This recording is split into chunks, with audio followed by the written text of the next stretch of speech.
जय श्री राम। आज हमारे साथ सत्य धर्म संवाद की श्रृंखला में संवाद करने के लिए देश के जाने माने इस युग के अभिनव दार्शनिक जिनका चिंतन समग्रता की ओर ले जाता है, आचार्य डॉक्टर अरुण प्रकाश जी हम सबके बीच हैं और हमसे वर्तमान में हो रहे धर्म के नाम पर, जिसे हम कह सकते हैं कि धर्माभासीय संघर्ष, एक दूसरे के परंपराओं पर, एक दूसरे के महापुरुषों पर, पंथों में, संप्रदायों में आपस में काफ़ी भारतीय उपमहाद्वीप में हम संघर्ष देख रहे हैं, बहुत सतही बयानबाजी देख रहे हैं। इस पर विशद चर्चा करने के लिए हमारे बीच आज आचार्य अरुण प्रकाश जी हैं, जिनके एक बहुत ही महत्वपूर्ण टिप्पणी जो उनकी किताब भी आई है, दैट हीरो इज़ लॉडेबल, उस टिप्पणी से मैं प्रारंभ करना चाहूँगा, जिसमें डॉक्टर साहब लिखते हैं कि it is better to give someone delusion than an immature doctrine. Delusions they be broken by the light of existence itself, but the doctrines will continue to suffer the generations by becoming cults and will remain an anchorage in their way to emancipation। कितनी अद्भुत बात वो लिखते हैं। और ख़ास तौर से जब हम देखते हैं कि लोग जो आज दिग्भ्रमित हैं, जिनके जीवन में धर्म का कोई आचरण नहीं है, और इस डिल्यूज़न के कारण ही, इस संभ्रम के कारण ही वह उन्हें लगता है कि जो बाह्याचार या धर्म संस्थाओं के सह पे वो जो कुछ हिंसा करते हैं, ख़ास तौर से राजनीति से प्रेरित हिंसा करते हैं, तो उनके लिए तो एक आईना जैसे है। और इन विषय पे हम विशद चर्चा करेंगे। डॉक्टर अरुण प्रकाश जी, आपका सत्य धर्म संवाद के इस संवाद में बहुत स्वागत है। आपने बहुत कृपा करके हमें समय दिया, जिसका लाभ कोटि सहस्त्र जन भारतीयों को मिलेगा, भारत से बाहरी लोगों को भी मिलेगा, जिनकी जिज्ञासा है धर्म को समझने में। तो हम ये सबसे पहले आपसे ये जानना चाहेंगे कि धर्म क्या है। स्वामी जी ने बहुत सुंदर शब्दों से इस विमर्श की शुरुआत की, और आपका जो प्रश्न है, ऐसे तो स्वामी जी स्वयं जो धर्म को बहुत गहरे से समझने वाले सत्यान्वेषी, सत्याधिष्ठान अधिकारी हैं, लेकिन आज आपके प्रश्न का जो उद्देश्य है वो है आम जनमानस में धर्म का चिंतन अच्छे से हो, और इसलिए हम लोग बहुत शास्त्रीय विमर्श में नहीं जाते हुए धर्म क्या है इसके जवाब में, धर्म वह शाश्वत सत्य है जिसे हम धारण करते हैं। हम धारण करते हैं का अर्थ हम व्यक्तिगत रूप में नहीं, एक व्यक्ति के रूप में हम नहीं, वह सृष्टि द्वारा हम सबको धारण कराया गया है। भले ही हम उसके प्रति सजग हों, उसको जानते हों या न जानते हों, उसे सहकार रखते हों या असहकार करते हों, लेकिन वो हम सब ने उसको धारण करते हों, सत्य को, उसके अनुसार चलना, ये धर्म है। धर्म है स्व की संवेदना और समग्र के साथ उसका संबंध। धर्म है आत्म और लोक के बीच का भेद संबंध। स्व की संवेदना को समझने के लिए एक उदाहरण मैं देना चाहूँगा कि यदि कोई व्यक्ति जो नकली दवा का व्यवसायी है, जब उसका अपना पुत्र पीड़ित होता है किसी रोग आदि से, तो वह असली दवा की दुकान खोजता है। जो लोग अपमार्गी होते हैं वो भी अपनी स्त्रियों के प्रति किसी की कुदृष्टि को सहन नहीं करते हैं। तो वो जो मैं और मेरे के जो घेरा उन्होंने बनाया है, उसके भीतर जो उनका आचरण है वो धर्म का आचरण है। आत्मनः प्रतिकूलानि परेशान न समाचरेत। बिल्कुल। और उसके बाहर जो है उनका व्यवहार वो धर्म के अनुरूप नहीं है। तो धर्म ने हम सबको धारण किया हुआ है, और हम सब ने धर्म को धारण किया हुआ है, क्योंकि धर्माधीन जगत है, पूरा जगत ही धर्म के अधीन है। वो एक ऐसा सत्य है जिससे हम सब संचालित होते हैं। हम उसको उसके भले ही उसकी संचेतना में रहें या उसके तरफ असहकार की स्थिति रखें, लेकिन वो हम सबको धारण करता है और हम सब उसे धारण करते हैं। बस उसकी अपनी अनुभूति समझना, उसे अपने अनुभूति के साथ जोड़ना और उसको अपने स्व के साथ सहकार की स्थिति बनाना। जब हम इस स्थिति को समझ जाते हैं तो हम धर्म में स्थित हो जाते हैं। तो धर्म मूल रूप से वही है जो इस प्रकृति ने ही हमें धारण कराया है, हमारे स्व को धारण कराया हुआ है, हमारे स्व की मूल संवेदना जो है।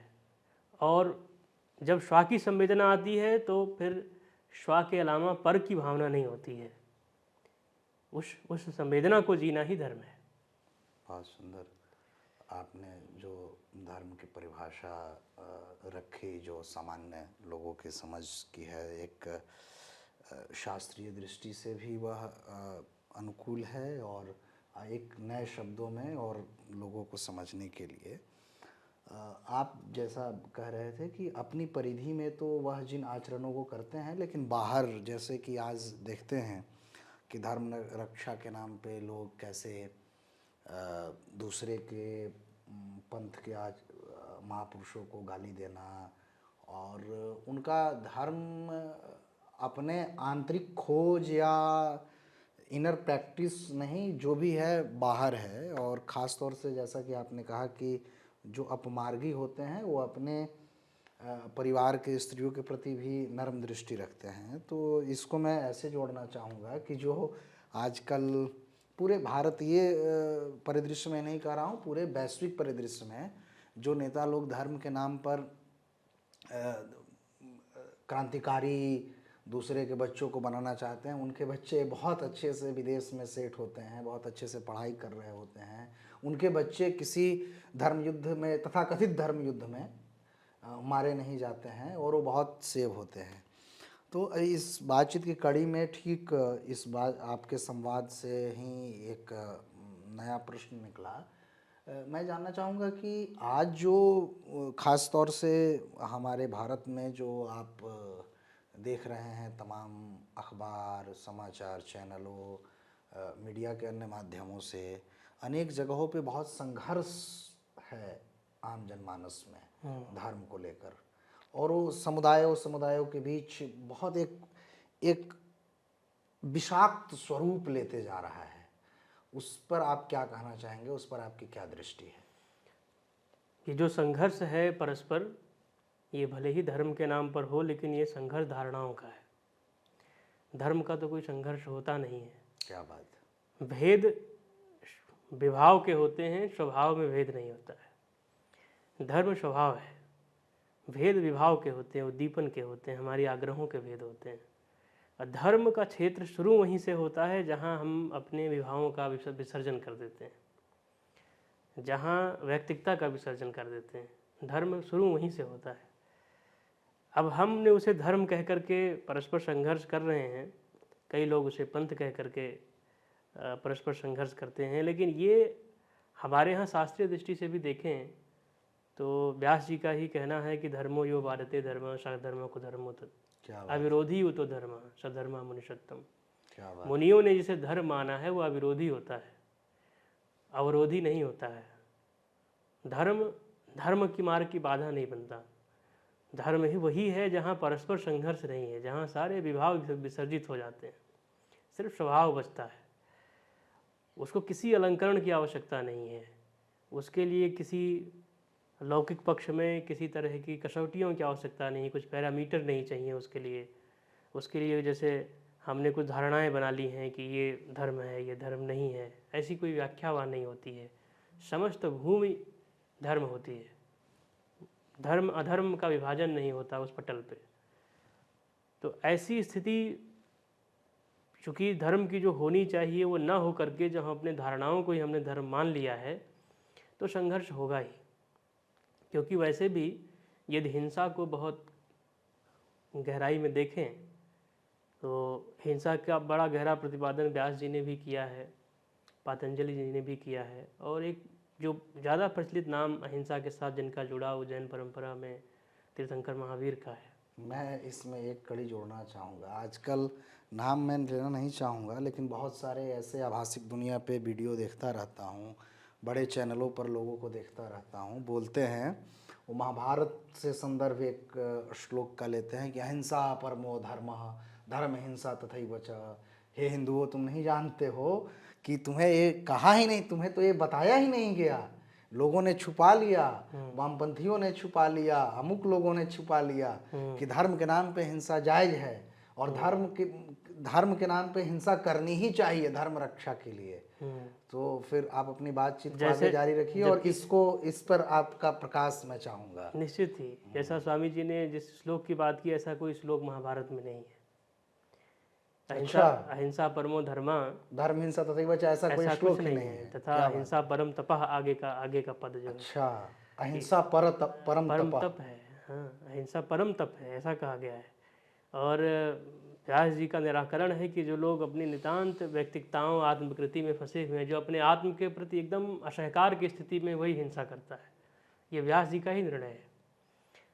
तो मैं महावीर की चर्चा कर रहा था, वो भी यही कहते हैं, हिंसा बहुत ऊपरी स्तर पे जो लोगों को मारना, पीड़ित करना, प्राण हरण, ये हिंसा नहीं है। ये सब हिंसा की परिणतियाँ हैं। हिंसा उससे बहुत पहले घट जाती है, जब हम किसी के अस्तित्व को नकार कर अपनी धारणा से उसको परिभाषित करने लगते हैं, अपनी धारणाएं उस पर रोपित कर देते हैं। किसी के अस्तित्व को अस्वीकार करके जब अपनी धारणाएं हम उस पर रोपित करते हैं, हिंसा वहीं शुरू हो जाती है।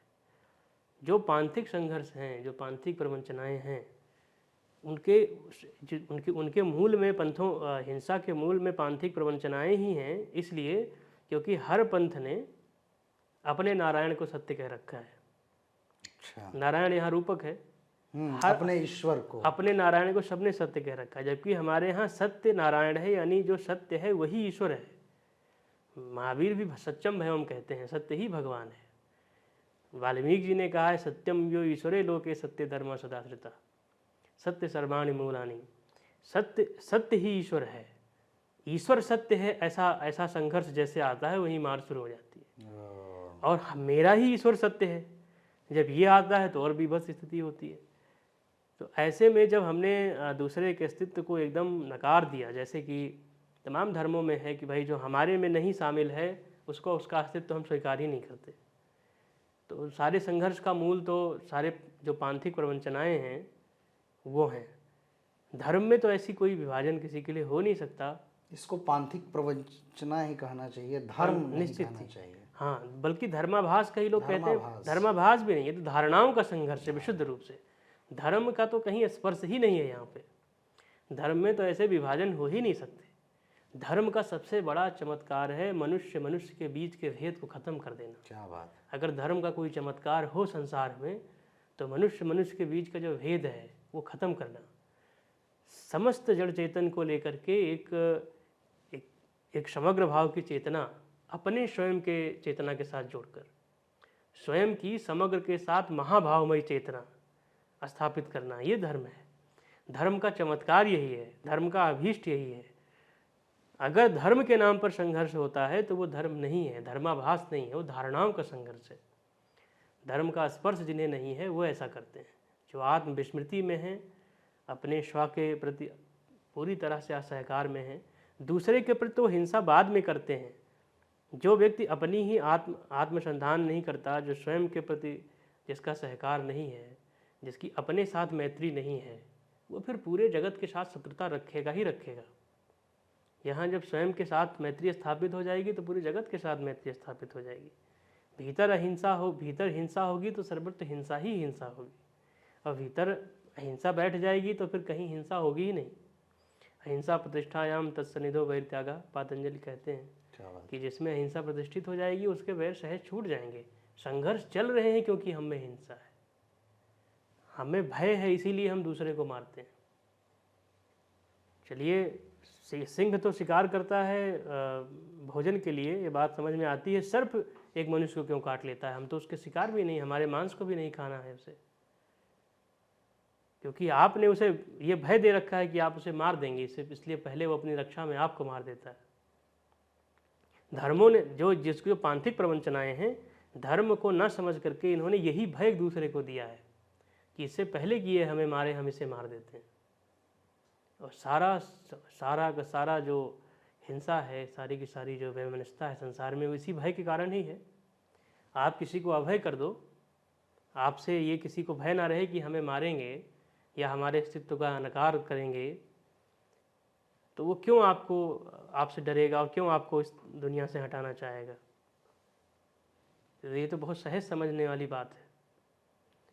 जबकि हमने सर्व का ही उदाहरण लिया, हमारे तो मांस भी उसके किसी कार्य का नहीं, हमें तो वो खाना भी नहीं है उसे। आपका भय ही तो है। और ऐसे तमाम उदाहरण भी हैं। तमाम सिद्ध संतों ने तपस्या करके वनों में जीवों से भी सहकार स्थापित किया। तो हमारे ऋषियों ने और हमारी परंपरा में ऐसे तमाम संत मनीषी दिखते हैं जो हिंसा करने वाले जीवों से भी सहकार स्थापित किया, उनसे प्रेम किया। एक घाट पे बाघ से लेकर बकरी तक जल पी रहे हैं। लेकिन आज के समय में जब आप देखते हैं साधु संतों को या अन्य धर्म मतावलंबियों के भी जो धर्म गुरु हैं, उनको हिंसा भड़काने वाले बयान, ऐसे बयान, ठीक जैसा कि आपने कहा कि वो धारणाओं के युद्ध हैं, तो पूरे विश्व इतिहास में संगठित धर्मों का आपस में हम युद्ध देखते हैं। उसे आप क्या कहेंगे? क्या वह राजनैतिक युद्ध है जो धर्म का चोला पहनकर लड़ा जा रहा है, या आज के समय में जब आप देखते हैं कि तमाम धर्म गुरु केवल उनकी कथा, उनकी प्रवचन, उनके तथाकथित सत्संग में हिंस्र भावना अधिक है, वो दूसरे समुदायों के प्रति बहुत अनुदार हैं, वो ऐसा वो करते हैं कि जैसे दूसरे समुदायों को कोई अधिकार ही नहीं मिले, दूसरे समुदाय भारत के नागरिक ही नहीं हैं। इस पर इसे आप कैसे देखते हैं? ऐसे लोग बहुत भयभीत चित्त के लोग हैं, जिनमें खुद भय होता है वो दूसरे को भय ही देते हैं।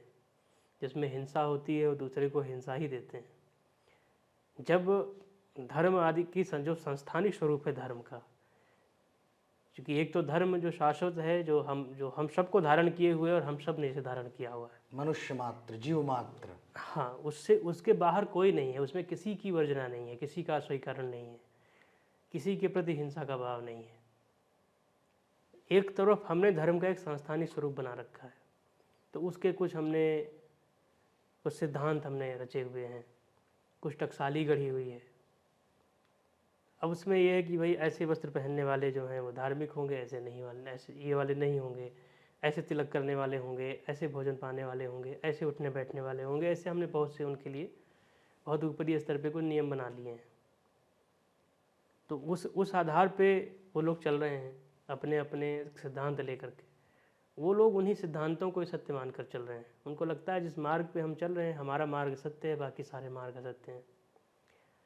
प्रकृति के निर्धारण में सत्य कोई ऐसा नहीं हो सकता है कि एक आपने डामर की सड़क बिछाई है वो सत्य है, उसके दोनों तरफ असत्य का प्रसार है प्रकृति की व्यवस्था में।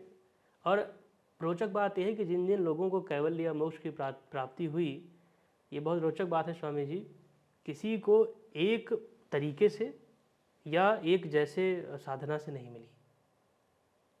किसी को उसके पीपल के नीचे पद्मासन में बैठे हुए मिला, महावीर को तो जैसे गाय दुहने के बैठने की स्थिति होती है उसमें उनको कैवल्य की प्राप्ति हुई। किसी को चलते हो गया, किसी को हाथी के हौदे में बैठे हुए हो गया, किसी को लेटे लेटे हो गया। तो यानी ये एक निश्चित है कि कोई भी पंथ किसी के मुक्ति की गारंटी नहीं है। क्या बात है। किसी का पथ पकड़ लेना उसकी प्राप्ति तक पहुंचने की गारंटी नहीं है। जिस मार्ग से बुद्ध चलकर आए उस मार्ग पे हजारों वाहन रोज गुजरते हैं, किसी को मुक्ति नहीं हुई। किसी भी तरह का दोहराव, किसी को देख करके दोहराव, क्योंकि हमारा स्व एक ऐसा प्रसार है जो किसी दूसरे के अनुभव से नहीं लांघा जा सकता है। वो स्वयं के ही अनुभव से वो लांघा जाएगा। ये बात अगर व्यक्ति जान ले तो उनके ट्रैप में नहीं पड़ेंगे जो लोग धर्म कह करके और कुछ सिद्धांतों को लेकर के और उसमें उस हिसाब से चलाते हैं। हमारे यहाँ आजकल बड़ा उत्साह है सबसे बड़े धर्म होने का, सबसे बड़ा धर्म गुरु होने का, सबसे बड़ा बाबा होने का। हाँ। तो ऐसी ये इन स्थितियों ने ही बड़े संघर्ष के कारण बनाए हैं। आज सुबह ही मैं देख रहा था एक राष्ट्रीय चैनल में किसी आचार्य महामंडलेश्वर का साक्षात्कार था जिस पे थंबनेल लगा हुआ था, देश के सबसे बड़े बाबा का इंटरव्यू। तो क्या हाँ, अब देखिए, संख्या से सत्य का निर्धारण नहीं होगा कि आपके पास कितनी बड़ी संख्या है, उससे सत्य का निर्धारण करेंगे। ऐसे सत्य का निर्धारण नहीं होता है। दूसरी बात, हम आरंभ में चर्चा कर रहे थे, जो हिंसक पशुओं की आपने बात की, जो आज के लोग ये जो पांथिक प्रवंचना में जो संघर्ष करवा रहे हैं, इनकी स्थिति उनसे भी बुरी है। सिर्फ और सिर्फ अपना पेट पालने के लिए सिंह का हिरण मारना हिंसा नहीं है। जितनी बड़ी हिंसा ये परिग्रह की भावना वाली है जो हम करते हैं। अपने से, अपने भोजन से अधिक अनाज का भंडारण करना बड़ी हिंसा है उस सिंह के अपना पेट पालने के, हिरण मारने के, क्योंकि उसने उतना ही मारा जितना जिससे उसका पेट पल गया। उसने पूरी योजना बना के सभी हिरणों के विनाश का कोई अभियान नहीं चलाया। लेकिन हम तो एक दाना तो कर रहा है। लेकिन हम तो एक दाना खेत को नहीं छोड़ना चाहते, सब उठा लाते हैं। जिसके पीछे पड़ते हैं पूरा का पूरा जड़ समेत उखाड़ लेते हैं उसे। सबसे बड़ी हिंसा तो ये है। और ये भावना इसको पांथिक प्रवंचनाओं ने और दृढ़ किया है, इन भावनाओं को। अब जैसे एक मैं स्लोगन सुनता हूँ, मुझे बड़ा हास्यास्पद लगता है, उतना ही लो थाली में, व्यर्थ न जाए नाली में। लोग कहते हैं बड़ा अच्छा है भाई। ये कहना है, कहीं ना कहीं से ये भाव है कि जितना भी संसाधन है संसार का, सब हमारे लिए है, नाली तक नहीं पहुँचने देना है। नाली में भी असंख्य चेतनाएं हैं, उनके भी हक का भी यही प्रकृति उगाती है। जाएगा तो उससे उनका भी पोषण होना है। खेत में गिरेगा, वहाँ भी महत्वपूर्ण बात, वहाँ भी चेतनाएं हैं, उनका भी पोषण होना है। सर्वत्र चेतनाएं हैं, सब प्रकृति की चेतनाएं हैं, सब मेरा ही प्रसार है। मैं अनेक मुख से खाता हूँ, मैं अनेक देह में जीता हूँ। मैं अगर वहाँ नहीं जाने दे रहा हूँ तो मैं अपने एक मुख को भरने के चक्कर में कितने अपने ही मुखों को मैं बंद कर रहा हूँ, उनका गला घोट रहा हूँ या उन्हें वंचित कर रहा हूँ। हमारा चिंतन तो धर्म को लेकर ऐसा है, लेकिन जो संघर्ष पंथों का चल रहा है वो एकदम विपरीत है। अब धर्म के नाम पे क्यों चल रहा है, जैसा कि आप कह रहे थे, उसका भी कारण है। चूंकि धर्म हमारा स्वभाव है, तो कहीं बहुत भीतर में धर्म को लेकर हमें एक सहज स्वीकार्यता हमारे अंदर होती है। धर्म कहने पर, जिसे हमने धर्म के रूप में पहचाना, उस भाव को उसका स्मरण करने पर हम जल्दी राजी हो जाते हैं। जो लोग अपने आप को नास्तिक कहते हैं, वो भी सहजता से उसमें राजी हो जाते हैं। वो भले ही उन प्रतीक माध्यमों से राजी नहीं होते जिनसे आस्तिक होते हैं, या ऑर्थोडॉक्स हेटेरोडॉक्स के बीच के जो विभाजन है वो लोग नहीं होते, लेकिन वो भी हो जाते हैं। वो भी किसी वैचारिक की उनकी जहाँ बनती है, उसका एक देवता बन जाता है, उसकी पुस्तक बन जाती है, उससे राजी हो जाते हैं। क्योंकि बहुत भीतर हमने जो धारण किया हुआ है, भले ही हम उससे हमारा सहकार हो, उसके प्रति हम असहज हों, पूरी तरह से हम असंग हों उसके प्रति, लेकिन भीतर तो बैठा है धर्म का भाव, उससे हम जल्दी राजी हो जाते हैं। उसके आधार पे हमें किसी बात के लिए तैयार करवाना सहज है। उसके आधार पे हम प्राण ले भी लेंगे, प्राण दे भी देंगे, क्योंकि भीतर बैठा हुआ है। लेकिन उसके साथ सहकार तो है नहीं, तो इसलिए फिर हम राजी उस पर हो जाते हैं, लेकिन आचरण करते हैं बहुत विपरीत उसके, क्योंकि फिर जैसा वो हमें बताता है वैसा आचरण करते जाते हैं। वो तंतु ही ऐसा है जिसको छेड़ने से बहुत भीतर तक हमारे झंकार होती है, तो हम बहुत जल्दी उस बात को सुनते हैं, बड़े प्रेम से सुनते हैं, और फिर वो अपनी कुछ धारणाएं देता है, कुछ सिद्धांत पकड़ाता है। और जैसा कि आरंभ में आपने हमारी पुस्तक से एक हिस्सा कोट किया था, तो मैं अक्सर कहता हूँ कि किसी को भ्रम देना ठीक है, कच्चे सिद्धांत देने से बेहतर है किसी को भ्रम दीजिए। एक बच्चे को जब बच्चा पूछता है कि मेरा जन्म कैसे हुआ, तो माँ बाप कहते हैं कि हम उस पेड़ से उतार के लाए थे तुम्हें। एक समय के बाद वो जान जाता है कि ऐसा होता नहीं है, जन्म मरण की प्रक्रिया से वो स्वयं परिचित हो जाता है, कोई ना बताए तो भी परिचित हो जाता है। लेकिन हम लोग जो है क्या करते हैं कि उसको सिद्धांत देने लग जाते हैं, उसके लिए शास्त्र रच लेते हैं बहुत सारे, ये जकड़ ऐसी है कि फिर इससे आदमी जीवन भर नहीं निकल सकता है। और आदमी का अपना जीवन छोड़िए, उसको पूरी परंपरा बना लेता है, वो पीढ़ी दर पीढ़ी चलती है और बहुत से पंथ बन जाते हैं इसी आधार पे। तो अगर मनुष्य सच में धर्मानुचरण करना चाहता है, धर्म में निहित होना चाहता है, स्वयं को देखे, अपने स्व का संधान करे और सुयोग्य के साथ संवाद करे, अपने आप को समझे, पहचाने। धर्म हमने धारण किया है या धर्म ने हम सबको धारण किया है, इसके बावजूद उसकी समीक्षा हमारी प्रज्ञा से होती है। हमें अपनी प्रज्ञा विकसित करने की आवश्यकता है, तभी आप इन लोगों के ट्रैप से बच पाएंगे। अन्यथा मनुष्यता का ऐसे ही संहार होता रहेगा, आपके हाथों अपराध होंगे। सबसे पहला अपराध यही है, अपने भीतर के बैठे सत्य को नकार कर यहाँ वहाँ भागना, दूसरे के पास जाना सबसे बड़ा अपराध है। तो ये आप किसी पर उपकार के लिए नहीं करें, क्योंकि ये सब अनुभूतियों तक जाना, इस संधान तक पहुँचना, अपने को समझना, ये सब अपने ऊपर ही उपकार है। सृष्टि में आप जो कुछ करते हैं अच्छा, सब आपके अपने ऊपर उपकार है। जितना सम्यक आपका स्व होगा, उतनी ही समग्र आपकी चेतना होगी। जो कुछ आप अच्छा करते हैं सब अपने ऊपर किया गया उपकार है, अपने स्व को और सम्यक समझने के लिए किया जाने वाला उपकार है। यहाँ पर की कोई भावना ही नहीं है। किसी को मारना स्वयं का ही मरण है, किसी को बचाना स्वयं का ही संवरण है, स्वयं को ही संभालना है। यह कितना विभत्स है कि जो धर्म सबको शांति, सबको सौहार्द, सबकी अभिरक्षा का अभिष्ट है, उसके नाम पर जब हिंसा होती है तो निश्चित रूप से यह बहुत विभत्स है। इसका अवसान कैसे हो सकता है, और ख़ास करके हमारी जो युवा पीढ़ी है उसको हम इसके शिकार से, जैसा कि आप कह रहे थे कि बहुत सावधान होके रहना होगा, नहीं तो आप इस ट्रैप के शिकार हो जाएंगे। तो हम अपने इस युवा पीढ़ी को कैसे बचा सकते हैं जो अभी धर्म के नाम पर फसाद, विवाद चल रहा है और एक माहौल बनाने की जो कोशिश है, उसे पूरे विश्व समुदाय के लिए, आप जो युवा पीढ़ी है उसके लिए हमारे युवाओं को भेद मूलक दृष्टि से बचना होगा। आरंभ से ही जब आप पढ़ते हैं विद्यालय में तो दो बातें दी जाती हैं कि इन दोनों के बीच में कुछ अंतर खोजिए, डिस्टिंग बिटवीन दीज टू। ये कॉन्सेप्ट, ये कंडीशनिंग ही बहुत खतरनाक है मनुष्य के लिए। भेद मूलक दृष्टि रखना, दो बातों में अंतर खोजने वाली दृष्टि जो है आरंभ से दी जाती है, ये बहुत खतरनाक है।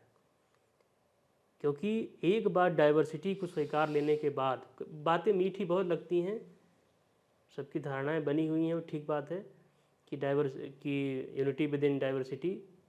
एक बार डाइवर्सिटी स्वीकार लेने के बाद उसमें यूनिटी नहीं आती है। वननेस खोजिए स्पिरिट लेवल के स्तर पे, एकात्मता खोजिए, एकात्मता को पहचानिए। क्योंकि बाहर की जो डाइवर्सिटी दिखती है वो सिर्फ दिखने की डाइवर्सिटी है और वो बहुत लिमिटेड है। विज्ञान भी कहता है कि जो परसेप्टिबल वर्ल्ड है वो 3% है पूरे जगत का। 97%, 97% ऐसा है जो हमारे, जिसको हम परसीव नहीं कर सकते हैं। तो अगर व्यक्त में कुछ भेद दिखते भी हैं, परसेप्टिबल वर्ल्ड में भेद दिखते हैं, तो बहुत छोटे हैं। उनमें उस डाइवर्सिटी को पूरी तरह से डिज़ोन करते हुए आप वननेस एट स्पिरिट लेवल का भाव रखते हुए, एकात्मता का भाव रखते हुए ही जगत को देखिए, उसको समझिए। क्योंकि इस बात को दोहराने में अनेकता में एकता, जब अनेकता को आप पहले स्वीकार लेंगे तो वहाँ एकता कभी नहीं आएगी। और ये इसके दुष्परिणाम आप देखते चले आ रहे हैं। अपने अनुभवों से आपको सीखना चाहिए। इतने वर्षों में जितनी अनेकताएं आपने की, अनेकताओं की संख्या बढ़ती चली गई, आप नारा लगाते रहे उसमें एकता। जहाँ हमारे यहाँ तो आत्म और लोक में भी कोई भेद नहीं माना जाता है। जो तत्वतः आत्म है वही वस्तुतः लोक हो जाता है। जब आत्म और लोक में कोई भेद नहीं है तो लोक में इतने सारे भेद कैसे हो सकते हैं। देखने में कुछ अलग चीज़ें अलग अलग तरह से दिख रही हैं तो उसको भेद नहीं कहा जा सकता है, उसको डाइवर्सिटी नहीं कहा जा सकता है। वो देखने के भेद हैं, वो सब भेद वो होने के भेद नहीं हैं। क्योंकि होना तो बहुत कलेक्टिव है, कलेक्टिव कॉन्शियस है। दिखना तो बहुत लिमिटेड कॉन्शियस है। तो दिखने में अगर कोई भेद दिख भी रहा है तो वो होने का भेद नहीं हो सकता है। अगर युवा सच में एक अच्छा विश्व चाहते हैं, क्योंकि प्रलय हो या निर्माण, ये दोनों प्रकृति, ये दोनों मनुष्य के अधीन है, देव के अधीन नहीं है। बाढ़ या विभीषिका आती है, प्रकृति उसको सिर्फ उन हमारी उन कमियों को पाटने के लिए लाती है जो जो अंतराल हम पैदा कर देते हैं। अच्छा। प्रलय प्रकृति का एक तरीके से बैलेंस करना है चीज़ों को, नियमन है। वो कोई हमारे ऊपर दंड नहीं है, हमें दिए जाने वाला दंड नहीं है, लेकिन वो जो अंतराल बनाया किसने, जिसके लिए उसको ये करना पड़ा? मनुष्य ने। ये मनुष्य ने, ये आपके अधीन है, प्रलय आपके ही अधीन है। जब आप वैषम्य खड़ा करेंगे प्रकृति में, तो उसमें समानता लाने के लिए प्रकृति को एक अभियान चलाना पड़ता है। उसी को आप प्रलय कहते हैं, उसी को आप विभीषिका कहते हैं। ये प्रकृति का हमें दंड नहीं है। प्रकृति अपनी एंटीबॉडी वो एंटीबॉडी बना रही है, लेकिन रोक देने वाले तो हम ही हैं ना। अगर हम वो नहीं देंगे तो प्रकृति ऐसा भी नहीं करेगी। तो अगर सच में आप अच्छा विश्व चाहते हैं, एक सौहार्दपूर्ण प्रेममय विश्व, तो आपको ये भाव लेकर चलना होगा। बहुत सारे नोशन जो हम लेकर चलते हैं, अपने नोशन के आधार पर दुनिया को देखने के बजाय दुनिया जैसी है उसे वैसे देखनी चाहिए। हमारा अस्तित्व जैसा है उसे वैसा देखना चाहिए, क्योंकि किसी नोशन से किसी सत्य को जाना नहीं जा सकता है। इसीलिए सत्य को अननोएबल कहा जाता है, क्योंकि जो मेथड्स ऑफ नोइंग है उससे उसको आप नहीं जान सकते। और जो मेथड्स हैं वो सब पर्टिकुलर किसी न किसी ऑर्गेनाइजेशनल सेटअप की बनी हुई हैं, तो इसलिए उनसे आप कभी नहीं जान सकते। कांस्टेंट ऑब्जर्वर बनिए बिना किसी प्रीकंसीव नोशन के, तो संसार में आप कुछ अच्छा कर पाएंगे। अन्यथा इतने लोग लड़ रहे हैं, एक तलवार और नहीं गढ़ ली जाएगी।